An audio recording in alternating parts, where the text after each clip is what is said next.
ব্যাঙ্গালোর আসার পর ব্রেকফাস্ট বলতে যেটা বুঝি সেটা হলো এই ইডলি না হলে দোসা। তো আমার না ইডলির থেকে বেশি দোসাটাই ভালো লাগে, তো আজকেও নিয়ে নিচ্ছি দোসা। এখানে না কলকাতার মতো লুচি এখানে পাওয়া যায় না।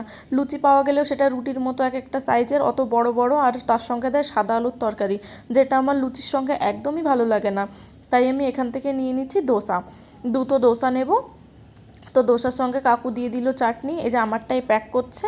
এই যে আরেকটা দোসা রেডি করে এই যে আমাকে দিয়ে দিল। তবে দোসাটা না সবার পেটে সহ্য হয় না, কারণ দোসা ইডলি এগুলোর ব্যাটার যেহেতু পচিয়ে বানানো হয়, তো দুটোর বেশি খেলে আবার অসুবিধা হতে পারে। আর দুটোতে আমার পেটও ভরে যায়। আর এখানে দিচ্ছে নারকেলের চাটনি।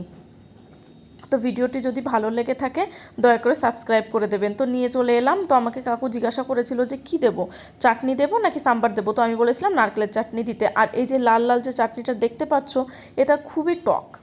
এই দোসার সঙ্গে খেতে খুবই, কিন্তু দোসার সঙ্গে খেতে খুবই ভালো লাগে।